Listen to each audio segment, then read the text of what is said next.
What you're about to see is just a portion of the pre-show festivities of the Daily Tech News Show. I do crusty pants, and I get him without pants on. Oh, boy. We're testing out Frinkiac right now. I'll show you my idea. I give you the Springfield monorail. Pound with money is a lot like a mule with a spinning wheel. Hey, somebody just tweeted that same screenshot you were talking about, Justin. That's crazy, man. The Twitter's on fire today. You okay?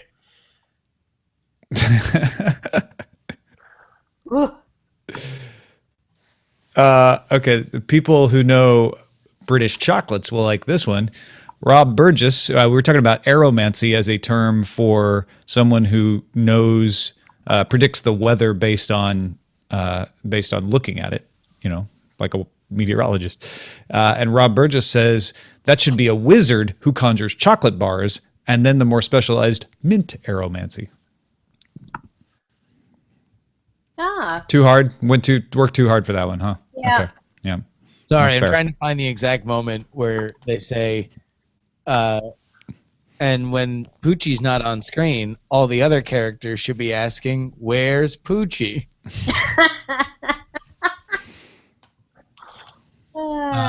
You've no idea how much I've used that.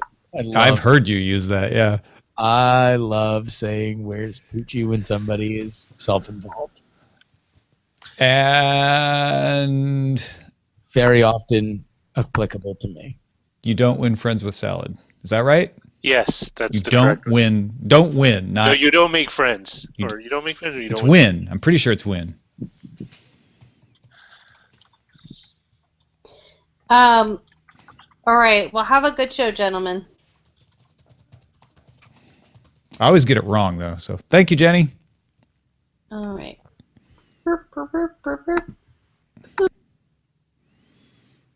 You don't win friends with salad.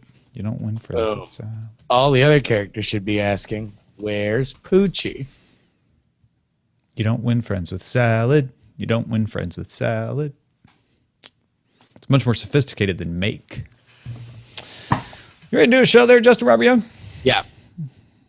You do win friends with bacon. That's a very good point, Zoe Briggs Bacon. Here we go. G'day, this is the Daily Tech News Show. I'm American and this is my best attempt at an Australian accent. If you'd like to hear a real Australian accent, go to dailytechnewsshow.com/support and pledge an amount so Peter Wells can do a 6th day of DTNS. Shrimp on the bab. This is the Daily Tech News for Thursday, February 4th, 2016. I'm Tom Merritt. Joining me today, Justin Robert Young, independent podcaster and man about the primaries and caucuses of the United States of America. Yes. I'm proud to bring you my voice, not over the overworked LTE of Des Moines, Iowa, but rather the strong, hardwired Comcast connection from Oakland, California. Oakland, bastion of American bandwidth, as we will hear in our headlines when we hear about the strongest LTE signals in the world. Iowa was not mentioned. No, as all the listeners to this show are well aware. We do our best, folks. We really do. We try as hard as we can, and sometimes we make mistakes, and then we learn, and we keep trying harder. You're headed off to New Hampshire, though, this weekend to promote The Contender. That's pretty exciting. Yeah. But today's topic is Fan Mail Friday. We got so many good emails from people that we decided to just use those as jumping off points for discussions about Yahoo, portrait versus landscape, one of the burning issues of the day, Amazon shipping, and I know it's Thursday, Justin, but I couldn't find a good replacement name for Fan Mail Friday. So are you cool if we just be Fan Mail Friday on Thursday? Yeah, no, this club's going up on a Thursday. We're going to do our best to bring it to you, folks. We the best. Yeah, I mean, you can have a University of Phoenix in San Jose, California. Why can't you have Fan Mail Friday on Thursday? Let's take a look at the headlines. Google launched an update to Android Wear Thursday. It can now use speakers to make calls and listen to messages and add a couple wrist gestures to your pantheon to expand a card, hold your arm in front of you, and quickly push down. To go back, hold out your arm and pivot up. To return to the watch face, shake your wrist out and in a few times. And voice recognition now works more naturally with messaging apps like Hangouts, Telegram, Viber, and WhatsApp. Furthermore, to do the hokey pokey, you turn it all around, and that's what it's all about. Yeah, and some of you may be like, wait a minute, I thought there were watches with speakers already that ran Android Wear, and that is true. And those can take advantage of this new native Android Wear support for that. Yeah, obviously Android Wear as wearables in general as a vertical are kind of still sort of finding exactly why they exist and figuring out where people are naturally flowing. Android Wear is a very, very interesting platform. I do not quite know whether or not a big dramatic gestures are something that I am interested in as a wearable, as a smartwatch user. Yeah, I actually love the idea of like, oh, I just shake my wrist, heads back to the watch face. That's not nice. I don't have to use two hands. Yeah. I also am the person who is constantly accidentally undoing something on my phone because I shook it. And so I imagine that would be a comedy of errors for me. Well, I mean, it's like voice technology was 5 years ago, right? It's not there. It's oftentimes more cumbersome and annoying than it is effective, and yet 5 years from now, voice will be so much more seamlessly integrated into everything we do because we already have proof of concepts that get it right, including Alexa and how much better Siri's gotten. Yeah. I mean, let's not overwork the minor update to Android Wear here. To those folks who use Android Wear, hey, you got some cool new features. That's great. I mean, but yeah. Now let's get into more serious topics. To celebrate the 12-year anniversary of Facebook, Facebook is declaring today Friends Day, adding an automatically generated video of you and your friends to your timeline. You can also edit it, too, if an enemy slips in accidentally. Facebook also notes that the degree of separation between two typical Facebook users has decreased from 3.74 degrees in 2011 to 3.57 degrees. Take that, Kevin Bacon. So, I mean, do you think Friend Day is getting too corporate? Casey Newton asked this on Twitter today, and I feel like we should probably get back to, the original meaning of Friend Day, which was looking at pictures of women from Harvard. Yeah, when believe you me, when I'm president, we'll all be saying Happy Friends Day again. Yes, the war on Friends Day has begun, my friends. Yeah. But you know what? This is almost like Android Wear again. We're like, you know what? Facebook has a nice day saying it's good to be friendly to people. It's fine. It's fine. I've seen a lot of people share the same video. It's very cool. It's obviously something that they have made a little cottage industry of in terms of these heart-tugging little videos that remind you why Facebook brings a value into your life and how much as it can be annoying when people are sharing the same photo memes over and over and over again, or your aunt has a burning desire to let you know what her political opinions are. It does add a lot. There is a tremendous gift that social media gives us, and that is to stay connected to people that we wouldn't otherwise stay connected to. Facebook reminds us, and happy birthday to you for it. Absolutely. And I have to say, I finally did find my Friend Day video. It took a little work. They usually screw this up because I never use Facebook, so they're scraping around for videos. This one was pretty good.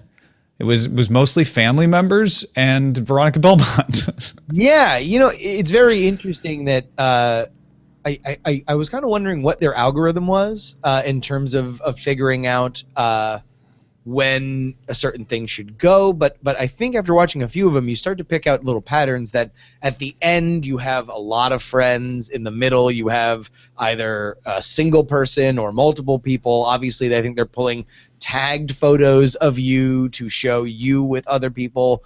And then also what's probably the most interesting is a few of them have comments popping up, and I almost wonder. Because they have one picture where there's a comment and then a comment that's responding to the first comment, and I almost wonder whether or not it's because both of them were liked by the other person that shows some algorithmic link that this was a conversation between the two people and not just two random things. Yeah. But I'm curious. I think that there's probably a little special fun algorithmic sauce to how this A comes. little more machine learning going on, I think. Mine had a lot, like if I'd been at a wedding, which is I think why Veronica showed up, that was going to show up. Yeah. In my thing. So let's turn from this serious topic of Friend Day to something a little lighter. Jurors in the Eastern District of Texas U.S. District Court ordered Apple to pay a combined $625 million for infringing a 1998 patent on secure communications using a domain name, which FaceTime is accused of violating, and 2 patents regarding secure communications applied to the iPhone's handling of VPN. Nevada patent holding company VernetX won on the VPN patents previously, but an appeals court had thrown out that verdict and ordered the case to be heard again. So this is their second time winning on that, first time on the FaceTime one.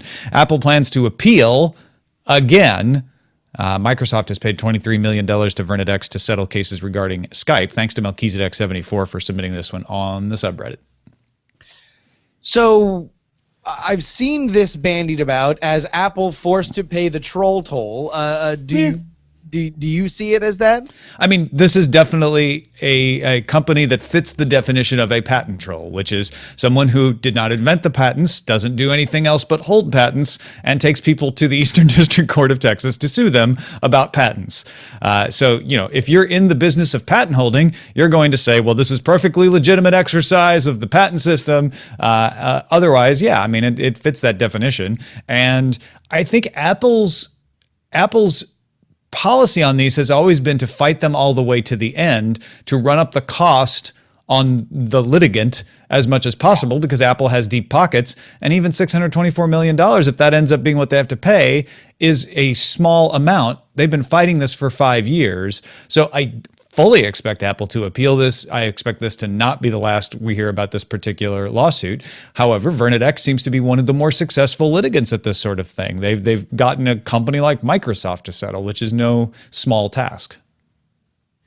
Bethesda announced that the new Doom reboot will come out May 13th for the PlayStation 4, Xbox One, and PC. The last Doom, Doom 3, came out in 2004. The game will have a single-player campaign, multiplayer mode, and a map editor.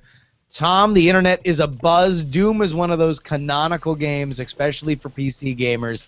I was a huge fan. Is this something that has gotten you a little jazzed?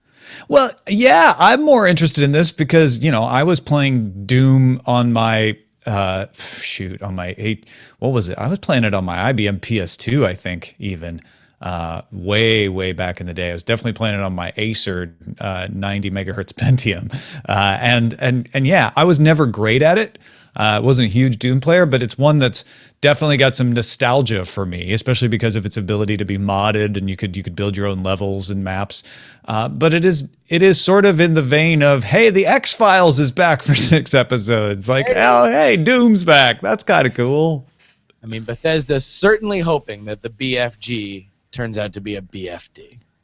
General Growth Properties CEO Sandeep Mathrani, who none of us who work on this show or listen to this show probably knew about until yesterday when we talked about his remarks about Amazon, felt the need to issue a press release saying that when he said on his earnings call that he had heard that Amazon plans to open 300 to 400 retail stores, it, quote, was not intended to represent Amazon's plans, mostly because the Wall Street Journal reported his quote. Meanwhile, Recode says that it has its own sources, which say Amazon does not have immediate plans to open hundreds of bookstores, but does have plans to try multiple types of retail shops. Amazon's Steve Kessel, who returned from sabbatical, is leading the retail effort, including the bookstore that they opened last year in Seattle. And Amazon does have an ad out looking for a bookstore manager in La Jolla or San Diego.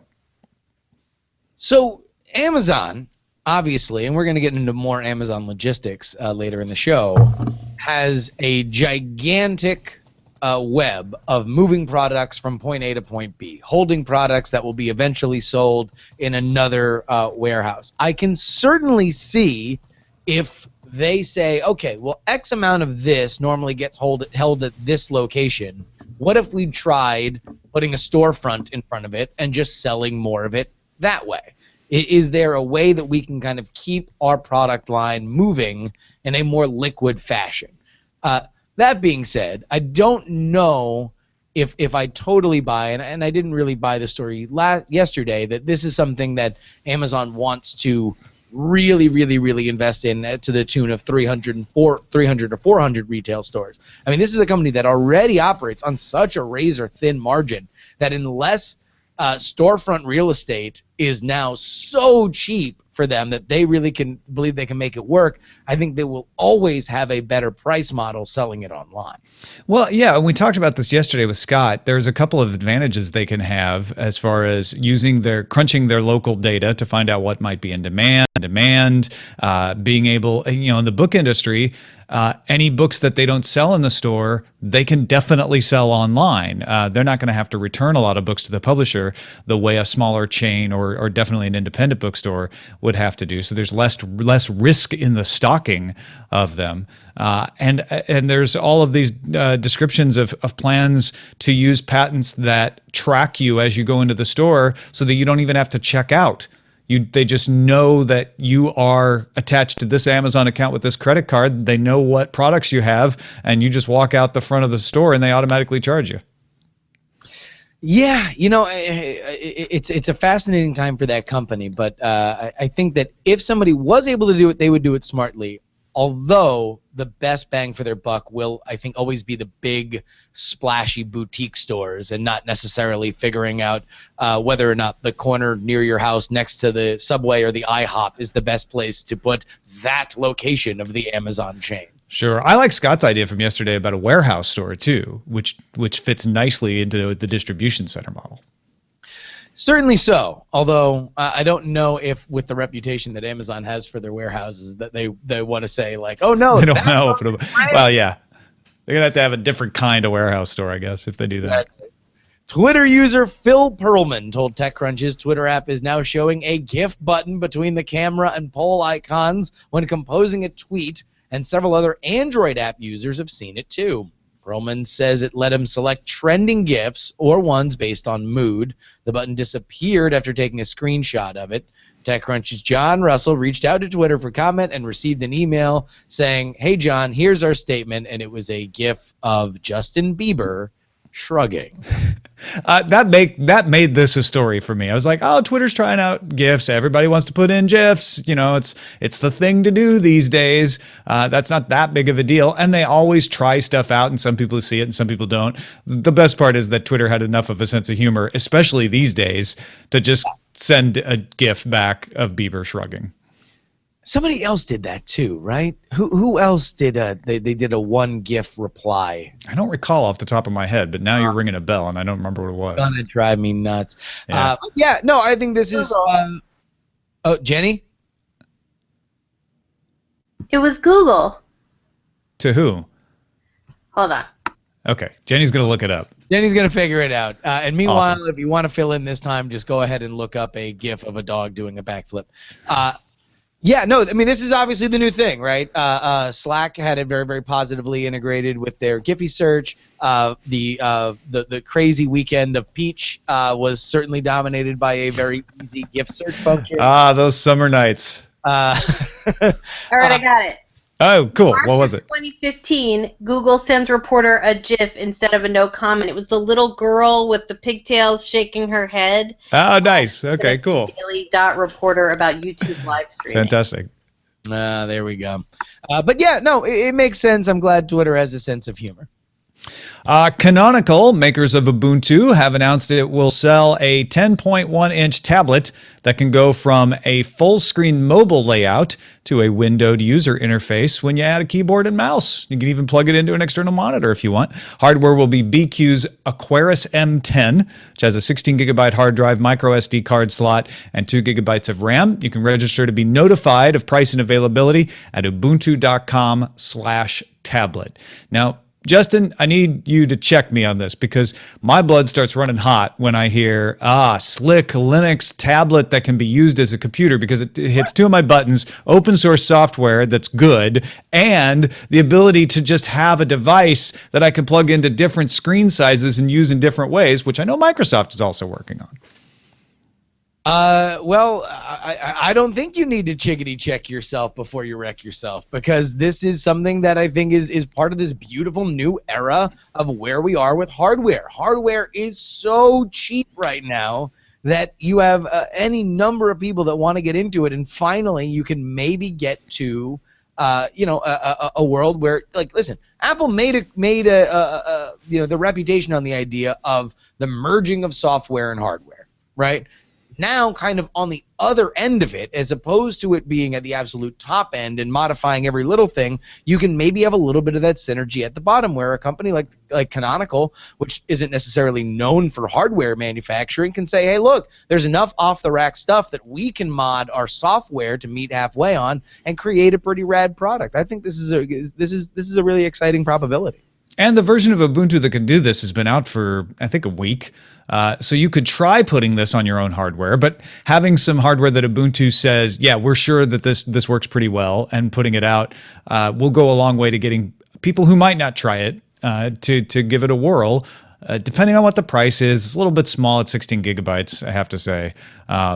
But you can put a micro SD card slot in there, and the micro SD card management might be quite a bit better since it's Ubuntu, not Android, which limits what you can do with SD card slots, not as much as it used to. But so I'm looking forward to this. I think it's pretty rad. The Verge reports GoPro CEO Nick Woodman announced the company will get rid of its cheapest line of cameras and reduce down to 3 offerings by April: the Hero 4 Black, the Hero 4 Silver, and the Hero 4 Session. The new Hero 5 and Karma drone are still planned to launch this year. GoPro reported revenue dropped in Q4 31% over the previous year. Yeah, so this is them saying, oh, okay, we're just going to simplify things now. Apparently we confused people into not buying our products. GoPro's in a very tenuous position because there's really not a ton of advantages that they have manufacturing-wise that they are able to hold on to. And if I'm GoPro, that gentle rapping at their door, they hope is not the ghost of Flipcam, warning them of the future that awaits them. Well, I think they probably heard a lot of people saying we don't need another Hero, and have responded accordingly. Jeez, Tom, come on.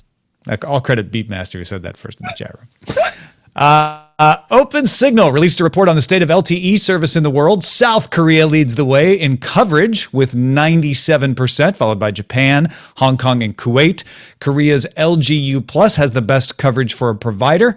Singapore has the fastest LTE service at an average of 37 megabits per second, followed by New Zealand with 29, and Hungary and Israel tied with 28. Singtel in Singapore is the fastest service provider at 40 megabits per second on average. 15 countries and 52 service providers average 20 megabits per second or more. There's even an interesting thing in the OpenSignal report about the comparisons of Wi-Fi to LTE, where in some places it's just better to use LTE if you can afford it, if you've got the right plan. Man, now I feel like my time in Singapore a couple years ago, I slacked. I should have been using more of their LTE. I did get a mobile hotspot, but I should have been really rocking and rolling on it. I think there really is a huge conversation to be had if you can continue to build out your infrastructure, and obviously these carriers have that. LTE could be the one-stop solution, including maybe a little amplifier in your house that knocks out the even more intrusive, laying a cable into your house or apartment kind of model. I think the more that we can have this, the more that this can be out there, and the more that we can think about, especially for our carriers here in America, hey, don't think about how you can squeeze everybody as the phone carrier, right? Think about knocking out every other telco. Think about pitching your customers as, look, let's forget data caps. Let's forget a lot of these things. Drop your cable. You don't need those things anymore. We can just provide it over the air for you. That's, where I think the future is for them, beyond just trying to pretend like they're squeezing every last dime out of the current profit model they have. Yeah, for like truly cord cut, like don't even have Ethernet cables. And that's anathema to somebody like me who for years said, look, if you're on Wi-Fi, It's not good. There's lots of interference, but 5 gigahertz, 802.11 AC has improved that to the point where I actually stream video over Wi-Fi in my house just fine. Granted, I have a big fat pipe here so I can do shows like this, and that helps. But as that becomes the norm, and it does, and I know it's frustrating if you're sitting somewhere with a 5 megabit per second DSL connection, it will. That used to be unheard of for people in the year 2000. So stuff does move forward, and by the time we get 5G rolling out to places, you may not need a wired connection except in specific use cases. Would very much love for 2016 or 2017 to be the era of wireless internet. I think that's something that we don't talk a lot about now, but could have a profound effect. Yeah, Another agreed. J. Martin wanted us to mention that Google's safe browsing feature has started blocking sites with deceptive content or ads. Examples include fake download buttons, fake upgrade buttons, and pop-ups that ask you to call a phone number to remove malware, and more.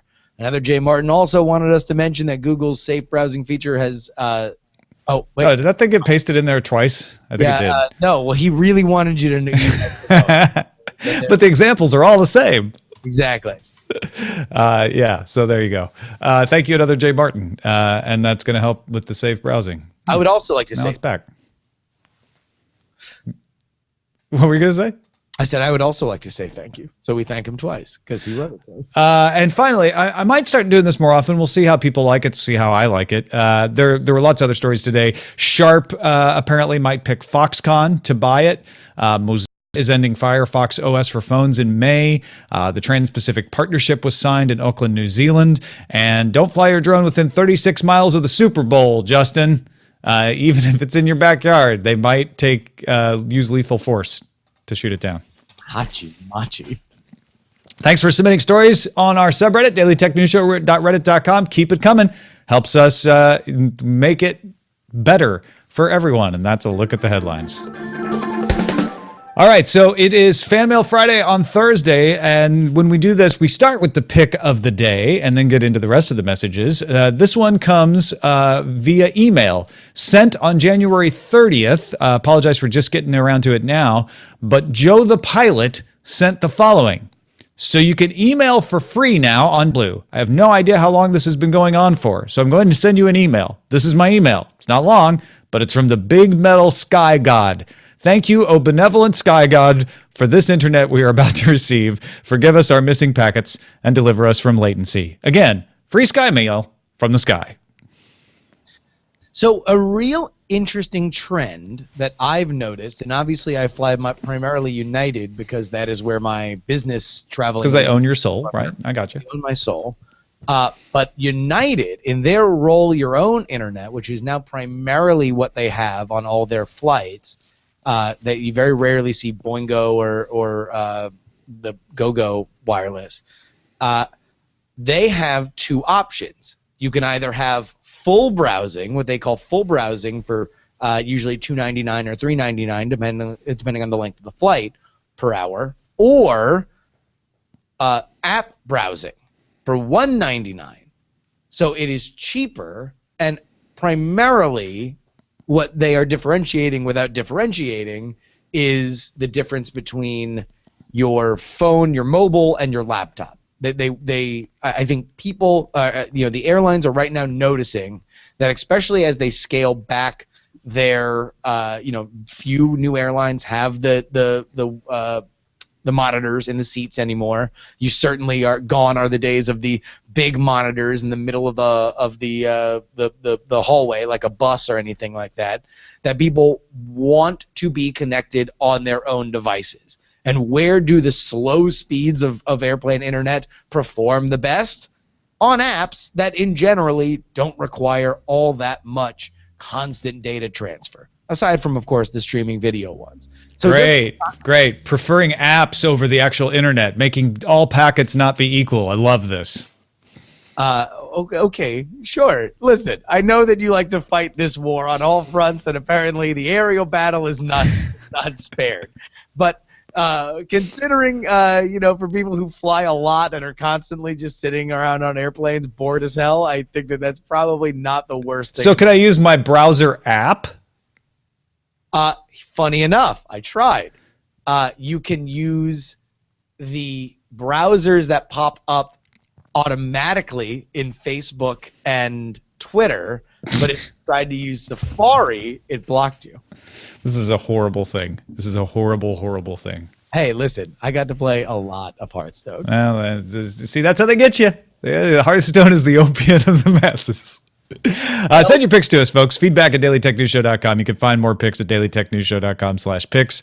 Let's get into our messages. Rich from lovely Cleveland. I was listening to our discussion yesterday about the Fitbit Alta, and it naturally bled over to the state of the Apple Watch, how it may have failed to displace the standalone fitness tracker market, as some have speculated. Scott was mentioning that. This leads me into the fundamental failing of Apple's approach, says Rich.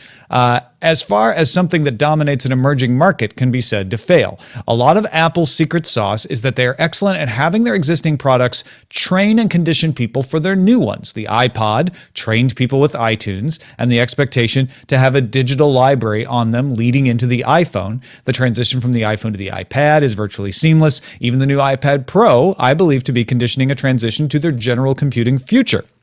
But the watches had nothing to really blaze the way for it. I think Apple would have been better served to emulate the iPod model and introduce a more single-use, cross-platform fitness tracker, dominate that market like they did with MP3 players, then set people up for a more general-use wearable, one which already has a use case established by the legacy product, and Apple is generally brilliant at consumer education, but they seem to be less so with the watch. So I have a hot take on Rich's hot take. All right. And I do agree that the Apple Watch has suffered from a characteristically un-Apple, although they've done it so much more recently that it might be the new definition of Apple, that they had a lack of focus on what the watch was going to be. Because ultimately, it is not a great fitness tracker. It's not a fantastic platform for apps.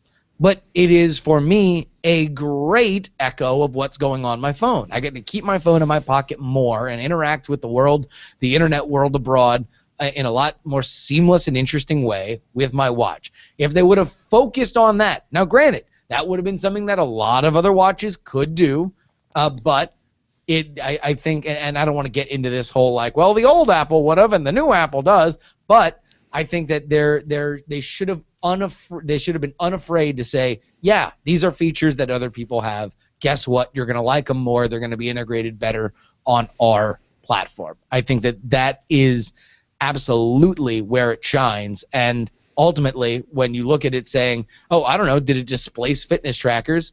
No, it didn't. And I don't think that it was ever going to. I don't think Apple intended it to, but I think Rich's point is still good, which is maybe they should have. Maybe they should have made a fitness tracker that feels more Jobsian, not to always compare everything to what would Steve Jobs do, but to say like, hey, we've come out with a really simple device. It does these few things for fitness tracking really well. And then you expand that and you start adding to that until you eventually have something that's a watch. But in the more Cook-like universe, I think it was a perfectly rational decision to say, you know what Apple is? It's a high-end fashion statement market. People buy things because of its design. Let's go for a watch, because you can lean into design and the look of things a lot more with a watch than you can with a fitness tracker. You know, I don't know, because I do think that they wanted it to be something more than what was out there, considering how much the fitness trackers make, right? I think that they wanted to take the step into the wider world of wearable. Sure. I just think that the best thing, I think the Apple Watch to me is a good product. I enjoy it every single day, and it's rare that I can say that. I enjoy my Apple Watch on a more regular basis than I do my iPad, right? And I very much enjoy my iPad. But at the same time, I think that it was ultimately a too many cooks situation. They pun not intended. It was too many elements that it tried. It had too many masters, because these apps stink, and the fitness stuff is always going to be subpar to a device that doesn't need to be connected to another device. Hey, the person who won the Apple Watch that I had been using at Nerdtacular last year wrote me recently and said he's still enjoying it. So there you go. Yeah. No, I love it. Got some takes on Amazon and shipping. Joel in sunny and snowy Reno says, just wanted to pitch in my 2 cents regarding Amazon transportation.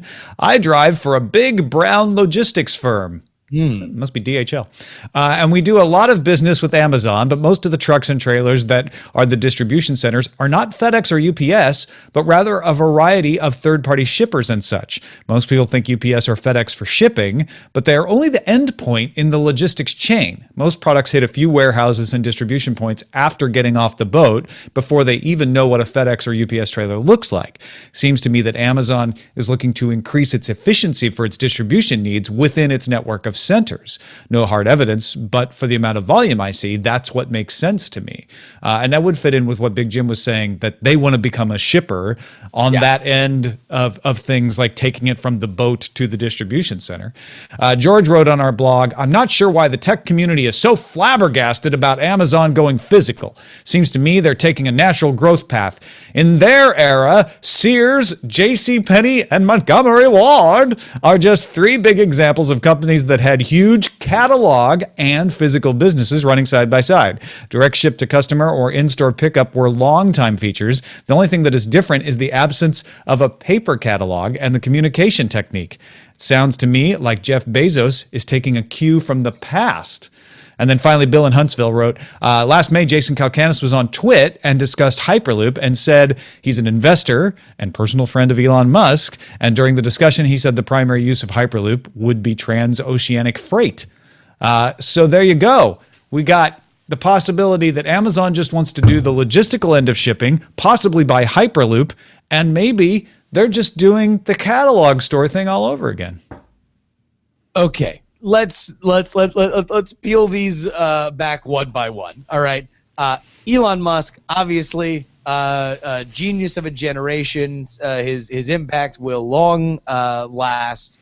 However, let's not forget that Elon Musk, prone to things like, hey, I'm going to start SpaceX because I really want to put a greenhouse on Mars so we can live stream it and get people interested about space again. Literally, that's why SpaceX started. So whether or not the Hyperloop is going to be the future of transoceanic freight, who knows? On to the idea that Amazon's going to open up physical stores. I think that there are huge differences to Sears, JCPenney, and Montgomery Ward for what Amazon's doing, primarily in that, again, I think that if you look at the profit margins for those companies at the point that they started opening up physical stores were far different than what Amazon's are right now. As to the logistics chain, I totally buy Joel's argument that this is something that they are the best. They are the kings of distribution right now. There's nobody better in the world that can do it cheaper. Take it from somebody who just tried to figure out how to have an on-demand shipping solution for a product. They are it, right?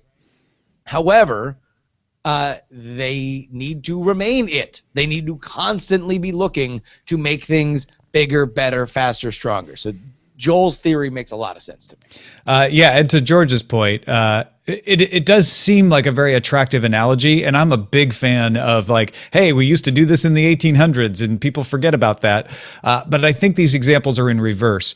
These companies had stores. Companies had stores and then figured out they could sell to more people by putting out catalogs.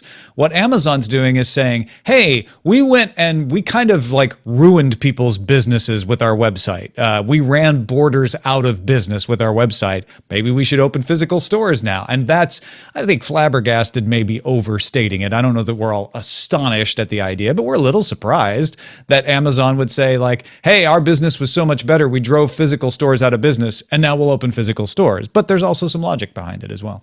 Well, not to mention the fact that we just don't know where retail is right now. And maybe getting a flagship store that will drive foot traffic for a lot of... I mean, listen, you want to go to a depressing place? They're called malls, and they're everywhere.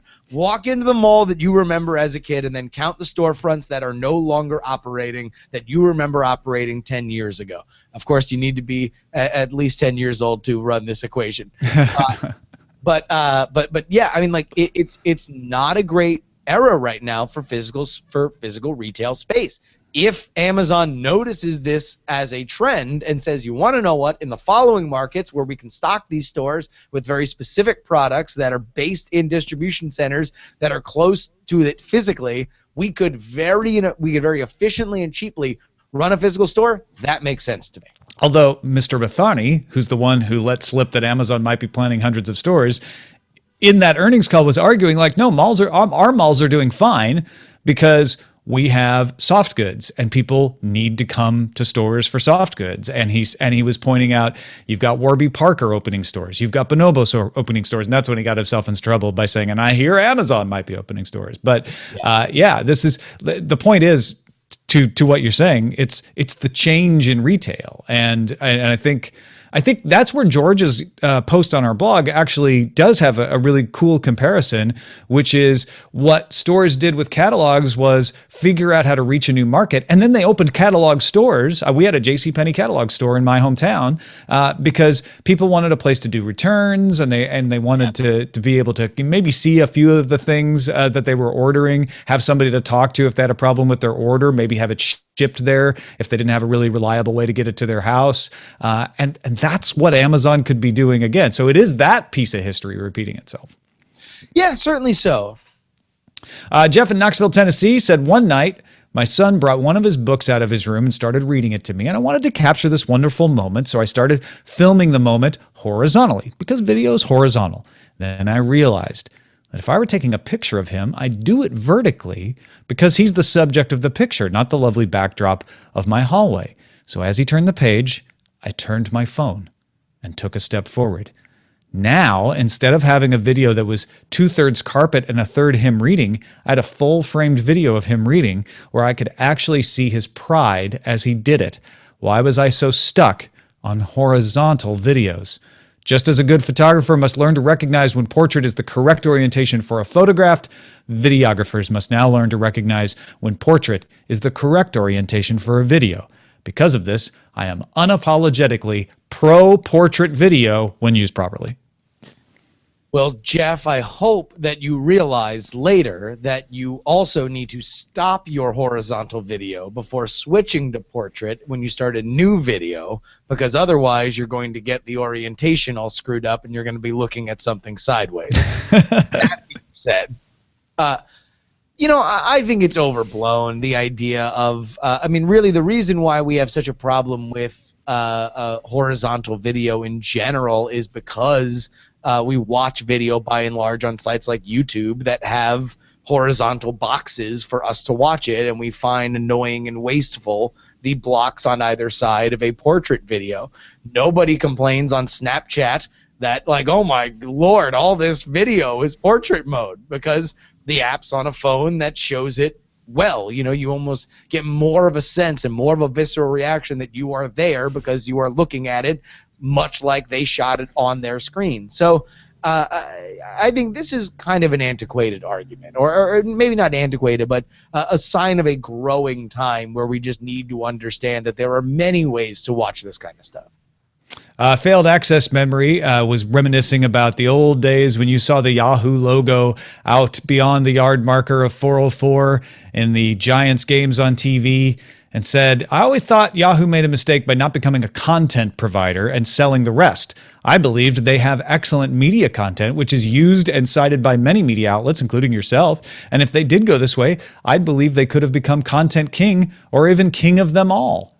And there was actually a recent story, I think it was on Recode, that Yahoo's problem is that it is a media company and it doesn't realize it. It's trying to pretend to be an advertising company like Google. Can I jump in here? Oh, yes.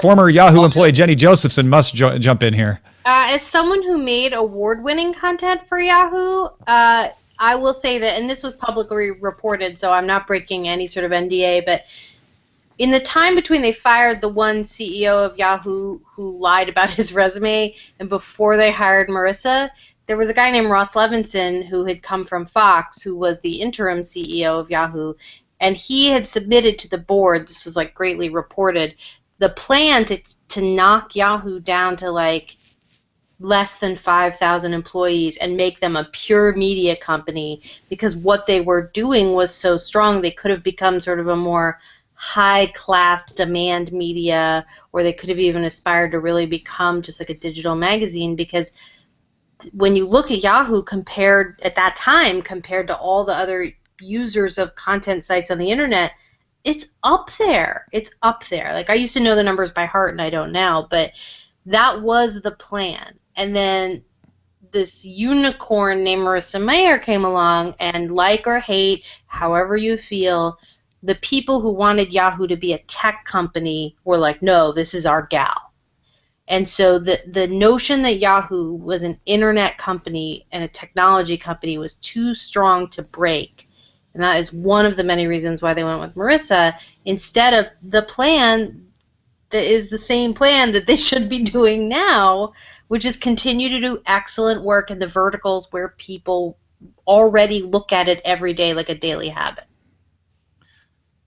A very good and salient point from Jenny, and it plays into their strengths. What is one of the things that Yahoo has that really nobody can take away? The front page, where your parents and grandparents go every single day because they've never changed it as the default thing that loads down their browser. It is a hugely valuable real estate even today in the hot gifable times of this modern era of 2016, and that as a media company would have almost become more valuable.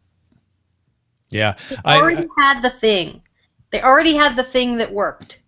And they still have it. They haven't quite ruined it yet. They just can't figure out how to get out of the mess that they put themselves in. Well, and they tried, right? But you can say that taking one step is more damaging than taking 3 steps, right? Yeah. Like, they brought back Community. They wanted to be a big top-notch. But they did it while they were also trying to be a tech company and not as part of a unified approach to being a media company, which would have had them creating a Netflix-like service that everybody could get. Not everyone going, Community's on Yahoo. How do I watch that? What is the screen thing? Yeah. Well, best of luck and rest in peace, Yahoo Games, which was closed, which has been announced to be closed. Finally, real quick, Joe, who works in Ghana for a company that provides electricity to people, said most of the community members there have cell phones, but prior to having electricity, they had to take their phones to the closest town that had electricity and pay a fee for charging their phone with another business. This requires quite a long walk, or if you're lucky, hitching a ride just to charge your phone. Also, there were some complaints that sometimes batteries got switched. Maybe they'd get an older one back for a newer one that they had handed in. There are also more small solar kits available now that have a small solar panel with a little battery that can be used to charge a cell phone. These are still relatively expensive. When visiting one of our newly electrified customers, we found out she was charging phones for her friends from other nearby villages that have yet to be electrified. So just kind of extending that conversation from somebody on the ground about this idea that cell phones will pass, number of people with cell phones will pass the number of people who have electricity soon. And real quickly, a note of thanks to Assistant Professor of Finance Brian Henry from Benedictine College, who took the time to do an analysis of Facebook's earnings call, sent it to us by email, and we put it up on the blog. So if you're interested in what he had to say, what he found, go to dailytechnewsshow.com and take a look at that. Thank you, Justin Robert Young. Off to New Hampshire you go with The Contender from thecontender.us. Yeah, and then we're off to South Dakota and South Carolina. You're going to Howard Dean me. Nice. So The Contender, if you were out in Iowa, thank you to everybody. I know there were a few Daily Tech News Show listeners that we met with. Thank you for anybody around the Des Moines area that came out. If you are in the New England area, Pop? Head on out to Manchester, New Hampshire. The Granite State will play host to me and John. We are going to be at the We the People convention. That is going to be in Manchester. We'll have a table there. Come on out, play a few hands. Saturday night, we're definitely going to be doing something. But to find out all the details and follow along with our adventures like we did out in Iowa, then you got to go to the facebook.com/thecontendergame, twitter.com/contendergame. We're posting all of our stuff there like we did over the last few days. And, of course, if you don't know what all the fuss is about, what the world is talking about, garnered television coverage from Buffalo to Tokyo, from New York to Des Moines, How about you go ahead and check it out? TheContender.us, the party game of presidential debate, already the international smash hit of 2016. Thank you, Justin, and thank you, patrons. We are supported by people who are willing to give us $1 or more every month to do these shows. dailytechnewsshow.com/support is the place to find out more about that. We're $117 away from being halfway to the goal of an Australian show with Peter Wells. That would be day 6 of DTNS. We've agreed to get him to do 2 shows this month if we hit that halfway point, and he has faith in you. He's already scheduled a February 15th, 1 p.m. show Australian time, which we'll get on February 14th. So don't let him down. If you've been thinking about supporting the show, head to patreon.com/DTNS, and we thank you for your support. Our email address is feedback@dailytechnewsshow.com. You can give us a call, 512-59-DAILY. It's 512-593-2459. Catch the show live Monday through Friday, 4:30 p.m. Eastern at alphageekradio.com and diamondclub.tv, and visit our website, dailytechnewsshow.com. Back tomorrow will be Scott Johnson, Molly Wood, and Len Peralta. I'll be out, but they'll talk to you then. This show is part of the Frog Pants Network. Get more at frogpants.com. Diamond Club hopes you have enjoyed this program. Great show. Yeah. I love that the fan mail shows, like on paper, seem like, really? Should we just do a fan mail show? Is that?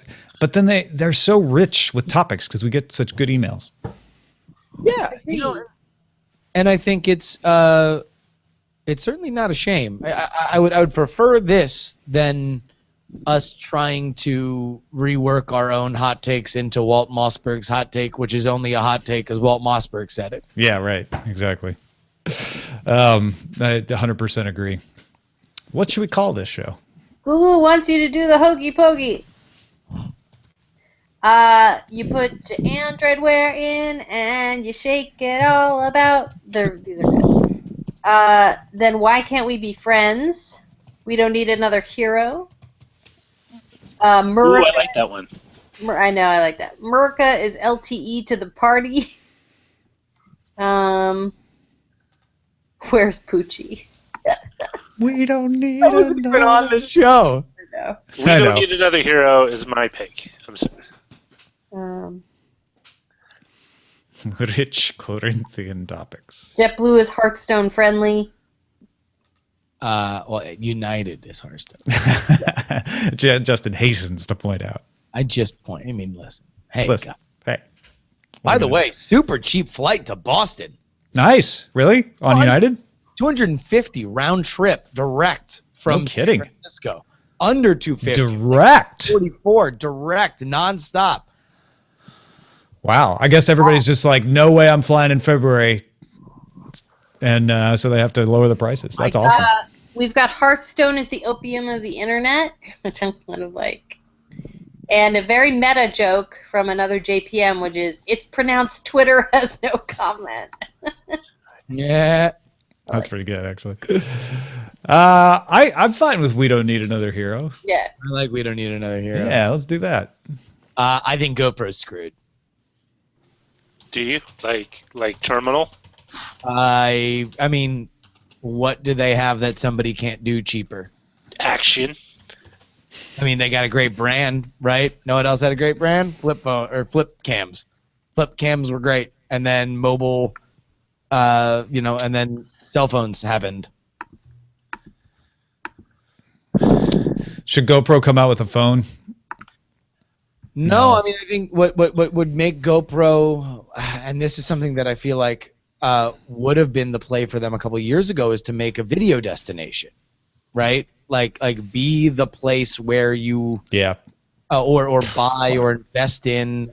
Partner with Red Bull, make a video destination, which Red Bull's doing a great job with on their own, but team up your superpowers.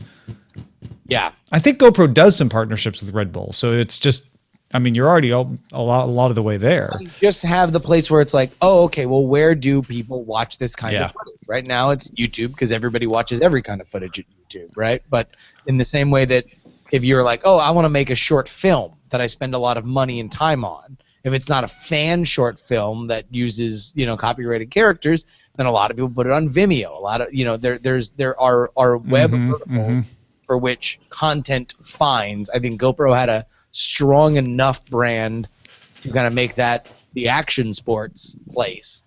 But now it's like, they're just, I mean, all they got is cameras and lenses, and those can be had. They have nice little boxes that they put in. Yeah, I've always wondered why they didn't really kind of push in with other similar industries like body cams or dash cams, GoPro dash. It's something very that's along the same product line. It's just a form factor change. That's because there are so many different ways to say the verb to go in Russian that they couldn't pick one. So, Russian proverb. Wait, before I... Don't nest your dolls before you have them open. That old saw. Did we see that some Instagram accounts are now allowing multiple accounts? What? No, I didn't see that. I saw that on an email from Product Hunt. It says, some of you can now add multiple accounts in the Instagram app. Wait, what? I know, but it doesn't. I didn't see it anywhere. Oh my God, that would be a game changer. I know. That's why I was like. The reason why we don't upload anything to our contender Instagram, because it's such a pain in the. Such a pain to swap. Yeah. Yeah. Same with our DTNS account. I mean, Jenny's the only one who ever puts anything on it. And I would all the time if it were easier to do. All right. How do I know? Linked accounts. What? No, that's the wrong thing. Yeah, I don't see anything in my feeds about it. I'm gonna go to Product Hunt and see what the heck.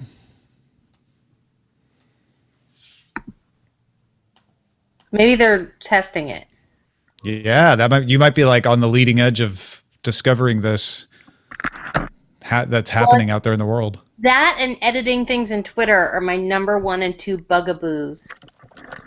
See, I've always been against editing your posts afterward because that leads to abusive behavior. Well, on the other hand, everywhere that I can do it, like, I don't know, Slack, I use it all the time. Oh my God, yeah. Even Instagram or Facebook, like, they've figured that out. Well, it's not. It's a choice. It's not figuring it out. It's Twitter has made a philosophical choice that says you don't get to post something and then change it because that can lead to trolly behavior. Figuring it out, I was Instagram and Facebook say, people don't use it for that very often. We'll lock it for editing after a certain amount of time. It's fine. The figuring out I was referring to was figuring out the abuse problem that you're talking about it leading to. Well, it's I still would say like it's Twitter saying like no, we're just going to be 100% like no, you can't edit it. Just make sure you say it right the first time. In other words, it's just that's how they think about it. So you'd have to get them to change their mind. Instagram multiple accounts. All right, I gotta go check on my kid. All right. Yeah, it says Instagram multiple accounts available to some iOS users. And seeing the feature pop up in iOS. That's cool. So it's people reporting like, hey, I saw this. Yeah, and Engadget has it. Engadget has it? I don't see that. Interesting. Here, I'll send it to you. Well, no, I'm saying I don't see it on my feed. 4 hours ago under services.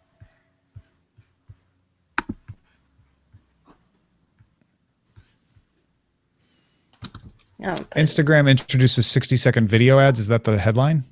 No, it says Instagram multiple accounts iOS. I will put it in chat.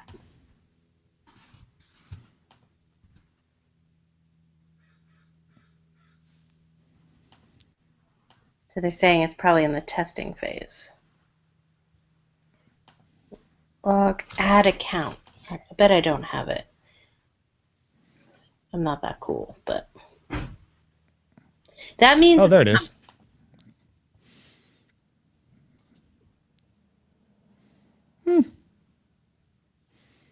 Yeah, I just missed it.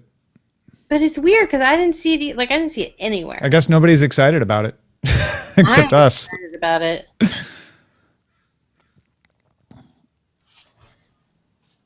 Clear search history. I can't even see. Yeah, it's the exact same story as Twitter and GIFs, except it's Instagram and multiple accounts, which is some people are saying, hey, I saw this. All right, guys, I'm going to tap out here. All right. Have fun in New Hampshire, man.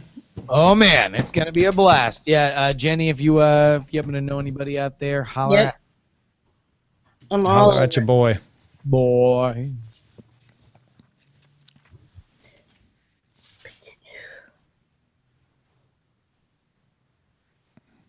Trying to see if it's on one of my other accounts. Yeah, it's just in a testing phase. I bet I don't have it. All right. Well, that's a good sign. It makes me happy. And I think it will help Instagram usage. Yeah, it may not be news. It's that weird situation where, like, I can get excited about something, but if I don't see it bubbling up in a bunch of different places, I assume that that's my own bias, and that may be what's happening, because only Engadget, from what I can tell, only Engadget has reported on it. Yeah, so it sounds like randomly one of their people got it and is like, oh. But that's what happened with TechCrunch. Was the one who somebody said, hey, Twitter GIF, and then everybody jumped on that story. Yeah. So maybe that story is going to get jumped on by a bunch of people later. Yeah. Or it's just not that interesting to people. I don't know. No, I feel like it could be too, because you could already do this in the Android Instagram app if you downloaded the APK and installed it yourself. They have it available in beta, and so maybe people are seeing it as like, well, it's not new. It's just for iOS. But usually if it's iOS, that makes people go crazy about it, you know? Yeah. It's interesting. Anyway, there's that. Okay, so we should be all set for tomorrow. Good. I'm almost done here. I have to upload. Any unexpected problems? Oh, yeah. I mean, there's always the unexpected, especially when you're dealing with a working reporter. That's always true. We've had that happen before with plenty of people. But yeah, so it'll be, if all goes well, Molly, Scott, and Len. Yep. And then you get bonus Len next week. Bonus Len. On Wednesday.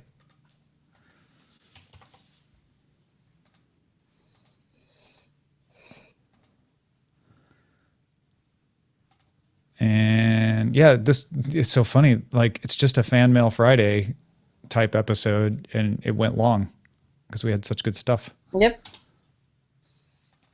We don't need another hero.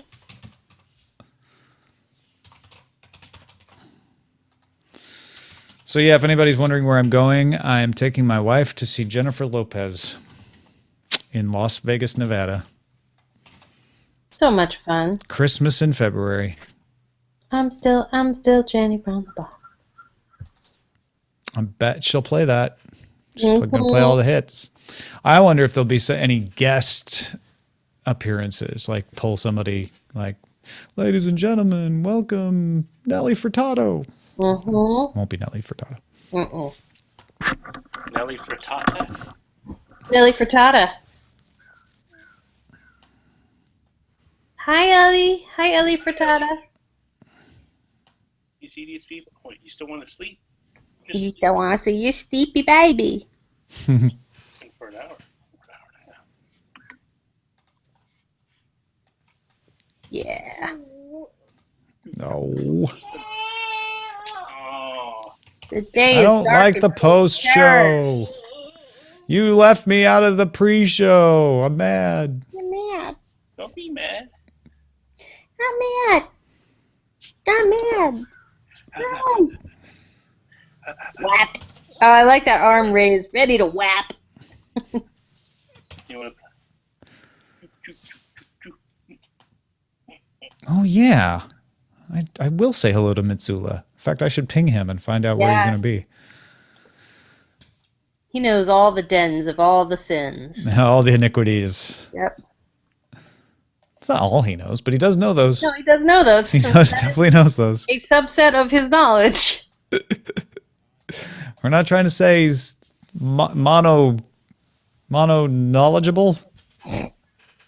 Mono conosco. I don't know what. Helicam. Monosophist. All right. I am out of the post. Cool. Thanks everybody for watching. Enjoy Scott and Molly tomorrow, and I'll see you on Monday.